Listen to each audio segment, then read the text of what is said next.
Welcome to our channel. Today we how to uninstall Workato extension for automation, beginner guide step by step clearly.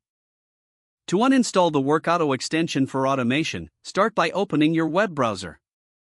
Navigate to the browser's settings menu. In most browsers, you can find this in the upper right corner. Look for the option labeled extensions or add-ons. Click on that option to view all installed extensions. Scroll through the list until you find the Workato extension. Once located, click on the Remove or Uninstall button next to it. A confirmation prompt may appear asking if you are sure you want to remove the extension. Confirm that you want to proceed with the uninstallation. After confirmation, the browser will remove the Workato extension. Once uninstalled, it's a good idea to restart your browser. This helps ensure that any changes take effect immediately. Now, check the extensions list again to verify that Workato is no longer there.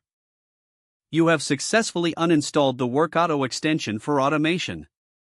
If the page does not load, refresh the browser or try again in a private or incognito window. Make sure you are using the correct email address, then retype it carefully to avoid small typos. If your password is not accepted, use the reset option and create a new strong password you can remember. Check your spam folder for verification or security emails, then complete any requested confirmation steps. Enable two-factor authentication if available to improve account security and reduce unauthorized access risk. After signing in, review your profile details so your contact information and settings are accurate and current. If you see an error message, note it down and try again after restarting your device and internet connection. Log out when you finish, especially on shared devices, to keep your account and payment information secure.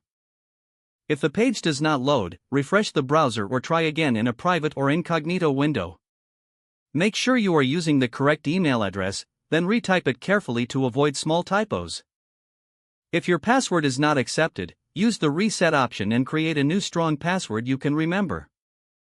Check your spam folder for verification or security emails, then complete any requested confirmation steps. Enable two-factor authentication if available to improve account security and reduce unauthorized access risk. After signing in, review your profile details so your contact information and settings are accurate and current. If you see an error message, note it down and try again after restarting your device and internet connection.